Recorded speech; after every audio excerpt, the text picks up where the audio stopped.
Comments from Coach? Thanks, Brian.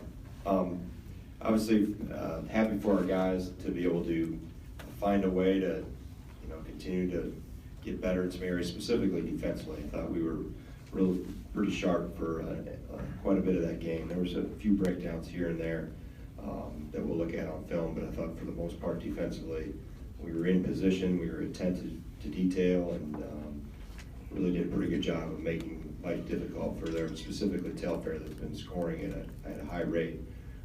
And offensively, once we got into a groove a little bit and got the ball inside, we were able to get some things going. I never felt we were quite in sync.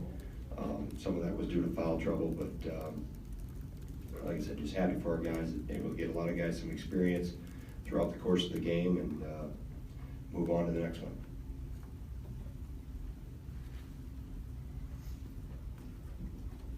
Is that one of the things about this game? You didn't have to play your starters heavy minutes. You got some other guys some reps. I mean, is that one of the biggest things you get out of this? Yeah, I think of that, and you're trying to continue to work on the things that you've been working on for X number of months. But I think defensively, we've started to see some things to come together around the floor. Whether it's post defense, I thought Ethan did a really good job of making it hard on Topolovich to catch the ball early, and I thought Showalter did a really good job on Telfair and other guys as well. And we were really active off the ball. We really closed gaps pretty well. It was hard for them to get anything in the paint. We broke down a few times, but for the most part, we were pretty active in areas that we've been concentrating on. So, I think that's, you want to try to play sharp. You understand that the level of competition, plus we're coming off two pretty high-end games, that there's going to be a little bit of maybe squeaking of gears, so to speak. That happens specifically when we get to this time of the year too, as we enter what's coming next week with finals. So to be able to have guys on the bench when we can go to and provide a little spark here and there, that obviously helps. Greg, you touched on this, the defense against Telfair. What did you think, Zach, and maybe some of this helped it particularly well? Well, I thought we really steered him towards other defenders. I thought we knew we couldn't defend him one-on-one. We wanted to try to, wall up as much as possible, use some of our terminology, really make it hard for him to get any gaps, any separation. And I thought for the most part we did a pretty good job of wherever he turned. He obviously had a guy with him, but there was always presence in the gaps.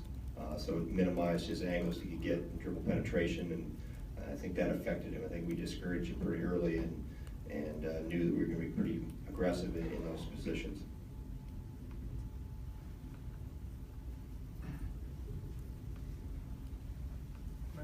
Coach, how hard is it to keep guys involved with basketball, knowing they're student athletes, knowing that the finals are coming up? Is it tough to keep them focused on basketball as well? Well, all we ask is, hey, when the 2 hours you're here, whether to practice or a game, let's try to do the best we can do, and try to get better every possession. That's what a lot of those timeout huddles were talked about. Just, okay, let's the next 10 possessions, let's make them as efficient, as sharp as possible, and some were not. But yeah, that's always these guys have a lot of things on their plate. I understand that, and our job is to try to help them with this experience be as positive as possible. So, and specifically when we're getting this time of the year, they're getting some the last week through the classes and then into finals at the end of next week. I understand that, having been there and a long time ago, but I know what they're going through, so just try to help them the best we can. Sticking with defense, from day one to essentially now, how much growth have you seen out of your guards, specifically with Koenig and then Trice off the bench and Showalter? Just defensively, it seems like they've kind of turned a page. Yeah, we've gotten better. Specifically, I don't want to say just off the ball, because I think we've gotten better at containing the dribble one-on-one as well, but we've gotten much better at recognizing how important and appreciating how important it is, how important the other four defenders are on the floor, how important, as I mentioned before, presence in the gaps. We've really spent a lot of time at it, so hopefully they can sense how and they've had success with it too. I think tonight's another example of they can work together, and we exchanged a lot of things tonight, a lot of ball screens, a lot of dribble handoffs, because the size of their players were pretty similar.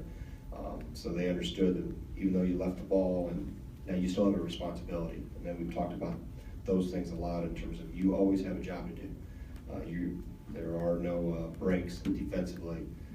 Whether you're on the ball or one pass away, two passes away, just do your job at that specific moment as well as you can.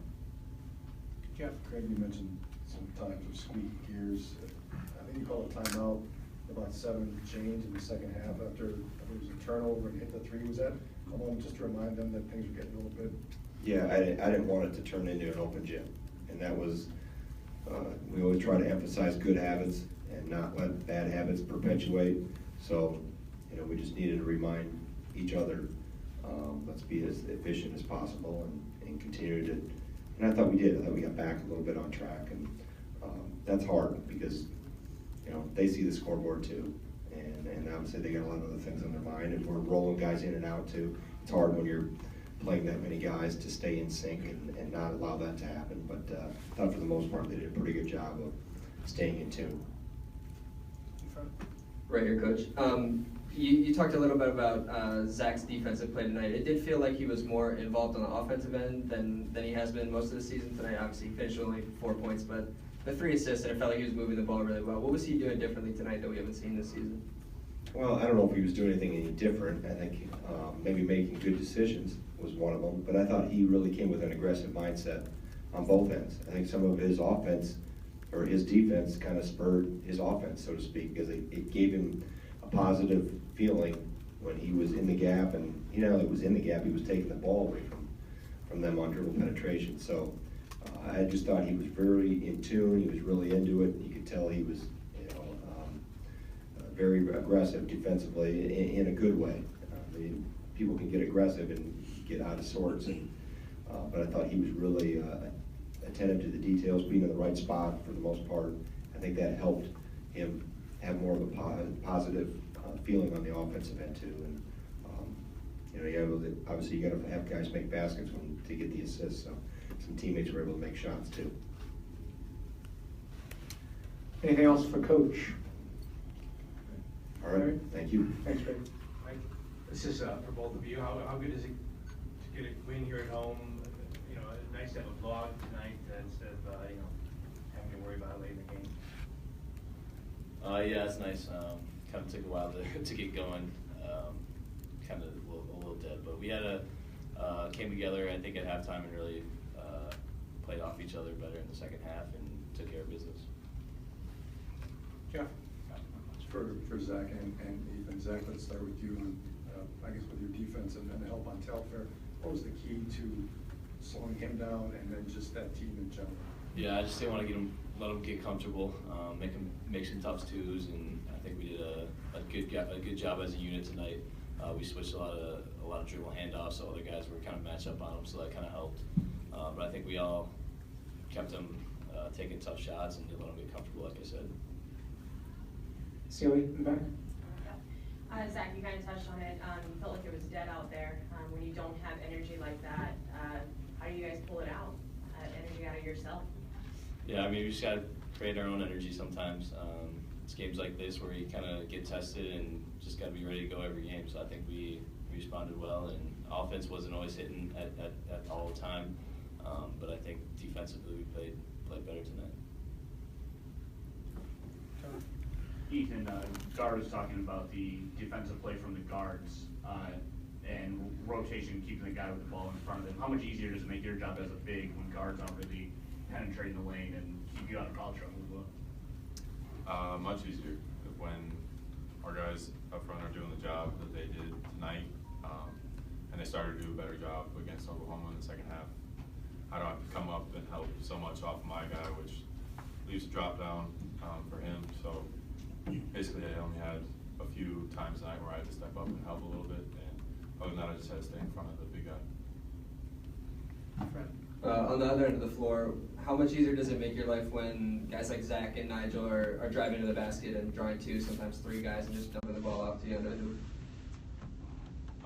I mean, I'm a big fan of that, I guess you could say. It's pretty simple when they're attacking like they do find a gap and they take that. I mean, it'd be a pretty sad story if I was messing those ones up, so.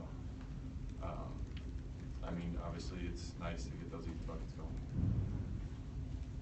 Jim? Zach, when Telfair sitting there with a goose egg with like 6-7 minutes left in the game, were you aware of that at all? I mean, is that... Yeah, I didn't want him to get one, obviously. I wanted to keep him to the 0, but he hit a tough one at the end, and like I said, we played pretty good defense tonight.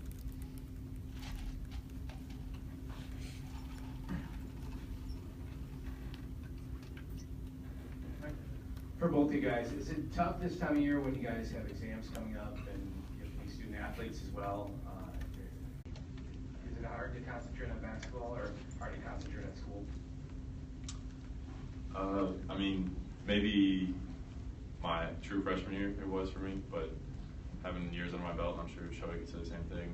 You learn how to manage your time, and when you're doing schoolwork, you're not thinking about basketball, and when you're on the court, you want to have your schoolwork handled, so that's not kind of over your head thinking about it. So as long as you take care of business outside of basketball, school doesn't become a distraction.